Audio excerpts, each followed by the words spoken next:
Bab 1850. Tak terbatas. 1. Ingatan itu seperti pasang surut air, tetapi tidak ganas, hanya ada kehangatan saja. Saat ini, Mileye mengetahui segalanya tentang Lydia dan dia ketika masih kecil. Saat itu, Lydia hanyalah seorang gadis kecil yang lugu. Cita-cita seumur hidupnya adalah menjadi seorang kultivator pedang. Dan semua ini berubah karena satu kejadian. Tian Dao tidak berhati baik. Saat itu, Tian Dao memusnahkan dunia. Justru karena pemusnahan dunia dari Tian Dao pada saat itulah nasib anak laki-laki dan gadis kecil itu berubah. Di dalam mansion. Setelah sekian lama, Mileye perlahan-lahan membuka matanya, tanpa sadar wajahnya sudah dipenuhi air mata. Pada saat ini, dia sudah mengingat semuanya. Termasuk kejadian di gua itu. Mileye menoleh untuk melihat wanita bergaun polos yang berada di sampingnya, Lydia. Wanita bergaun polos menggandeng tangan Mileye dan berkata dengan lembut, "Kakak." Mileye memeluk Lydia dengan lembut, kedua kakak beradik ini berpelukan dengan tenang. Saat ini, ada dua garis cairan bening muncul di pipi wanita bergaun polos yang berada di pelukan Mileye. Saat ini, kakak yang berada di depan ini baru bisa dikatakan sempurna. Setelah sekian lama, Mileye dan Lydia pun duduk di depan mansion. Mileye melihat ke ujung langit dan berkata dengan lembut, "Lydia, kamu harus pergi." Lydia menganggukkan kepala, "Jika kamu tidak ingin aku pergi, aku tidak akan pergi." Mileye menoleh untuk melihat Lydia. "Kalian sudah menemukan dunia baru, kan?" Lydia menganggukkan kepala.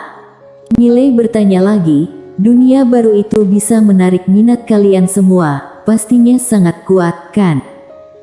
Lydia terlihat tenang, "Aku hanya sedikit tertarik saja." "Sedikit tertarik?" Mileye tersenyum kecut. Dunia yang bisa menarik perhatian Lydia, ayah dan kakak tertua jelas bukanlah dunia yang biasa. Lydia tiba-tiba meraih tangan Mileye. Dia menatap Mileye, "Jika kamu tidak ingin aku pergi, aku akan tinggal di sini." Mileye tidak menjawab pertanyaannya, sebaliknya bertanya padanya, "Lydia, alasan mengapa kamu tidak bertengkar dengan kakak dan ayah karena aku, kan?" Lydia menganggukkan kepala. Mileye bertanya lagi, "Jika kalian bertarung, apakah kamu sanggup?" Lydia menatap Mileye, "Aku tak terkalahkan." "Tak terkalahkan?" Mileye terkejut, lalu tertawa terbahak-bahak. Dia tahu bahwa jika dia bertanya kepada kakak dan ayahnya, mereka mungkin akan menjawab dengan jawaban yang sama. Siapa di antara ketiganya yang lebih kuat, setelah bertarung baru mengetahuinya. Mileye berkata lagi, "Lydia, jika kamu bertarung, harus ada hasil hidup atau mati, kan?" Lydia menganggukkan kepala. Mileye melanjutkan, "Alasan mengapa kamu dan ayah tidak bertarung adalah karena aku. Berarti, aku sebenarnya sangat lemah di alam semesta yang luas ini, kan?" Lydia ragu-ragu sejenak, lalu berkata, "Tidak terlalu lemah."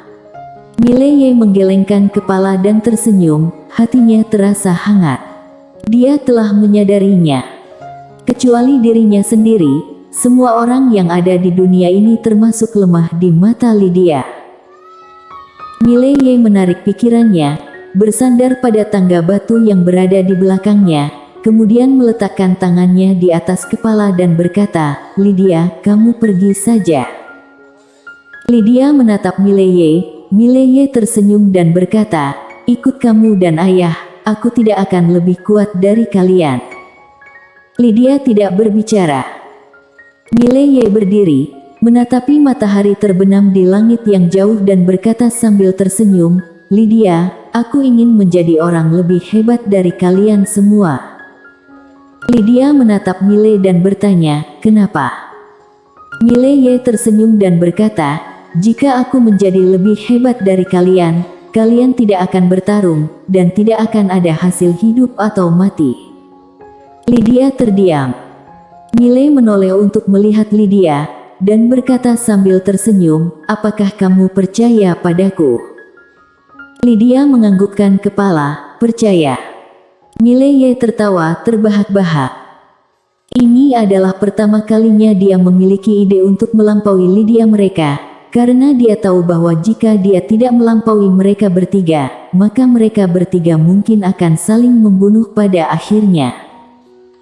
Mereka bertiga sudah tidak terkalahkan, mereka hanya bisa menang dalam pertarungan hidup dan mati dengan lawan atau melampaui diri sendiri. Kecuali, mereka bertiga bertemu orang yang lebih hebat. Jika tidak ada orang yang lebih hebat, di antara mereka bertiga pasti ada sebuah bertarung hidup dan mati. Dia tidak ingin melihat hari itu. Lydia tiba-tiba berkata, jangan memaksakan dirimu sendiri, jika kamu bukanlah orang paling kuat di dunia, aku juga akan menemanimu dan melindungimu selamanya. Miley menggelengkan kepala dan tersenyum, tidak, Lydia, kamu tidak boleh berhenti karena aku. Saat mengatakan demikian, dia meraih tangan Lydia, aku akan berusaha sebaik mungkin untuk menjadi lebih kuat dan menyusul jejakmu. Lydia menatap Miley, mungkin sangat sulit. Miley tertawa terbahak-bahak, tidak apa-apa, aku merasa bisa menyusul, karena menara kecil mengatakan bahwa aku memiliki lingkaran cahaya. Menara kecil. Lydia mengedipkan mata, lingkaran cahaya. Miley segera menganggukkan kepala, itu, oh ya, cahaya utama terkuat. Lydia merentangkan kedua telapak tangannya dan menara kecil muncul tepat di tangannya. Menara kecil tersenyum, Kak Destiny. Aku omong kosong. Destiny melirik menara kecil, lalu menatap Miley. Menara kecil ini agak usil, kurangi berbicara dengannya. Miley, menara kecil. Lydia mengembalikan menara kecil kepada Miley, aku akan tunggu kamu, senantiasa menunggu meskipun lama. Bersambung.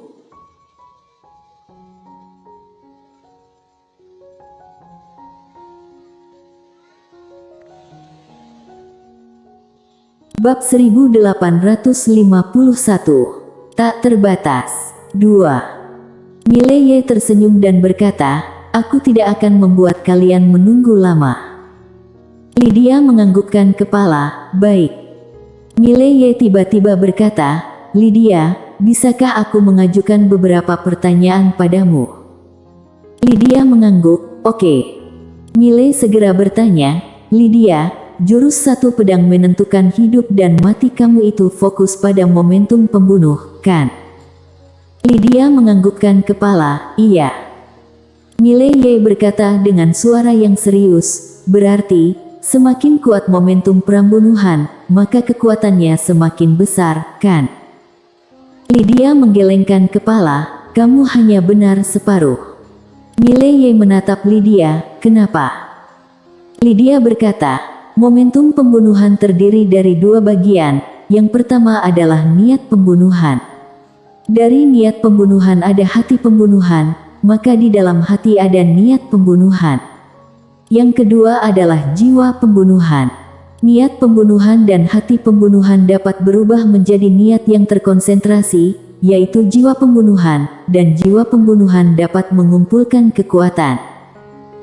Miley berkata dengan suara yang dalam, semakin kuat momentum pembunuhan, maka semakin besar kekuatan pedang, kan?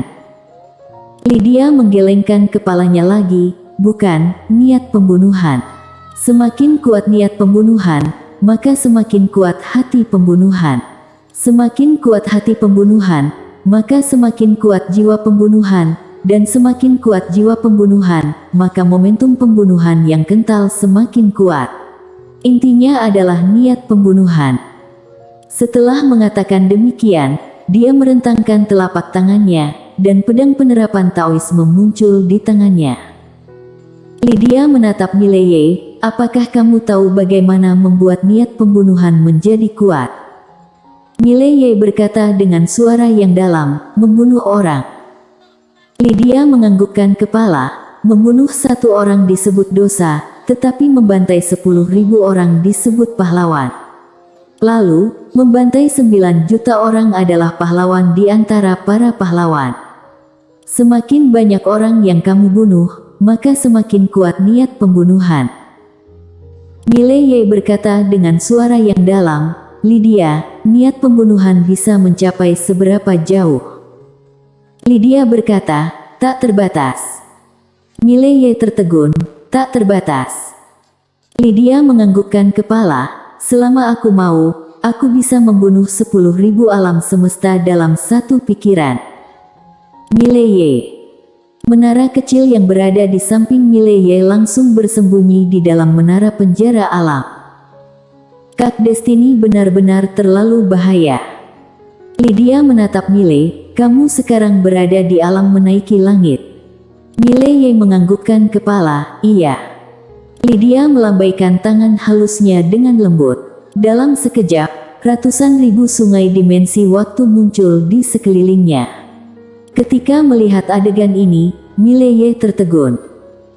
Karena dia menemukan bahwa semua sungai dimensi waktu ini adalah sungai dimensi waktu Lydia, bukan milik langit dan bumi. Sebelumnya dia telah melihat yang paling padat, 8 atau 9. Lydia mampu memadatkan ratusan ribu, ini terlalu berlebihan. Berlebihannya hingga tidak normal. Lydia tiba-tiba berkata, masih bisa lebih banyak. Mileye berkata dengan suara yang dalam, berapa banyak lagi? Lydia menatap Mileye, tak terbatas. Tak terbatas. Mileye tertegun. Lydia berkata, tingkatan alam apapun tak terbatas. Mileye berkata dengan suara yang dalam, berarti satu tingkatan alam dapat dibudidayakan seumur hidup. Lydia menganggukkan kepala, bisa dibilang begitu, tapi ketika kamu mencapai ketidakterbatasan, tak terbatas ini juga tidak ada artinya lagi. Jadi, pada saat itu kamu bisa pergi ke tingkatan alam berikutnya. Mileye merasa sedikit bingung, mencapai ketidakterbatasan.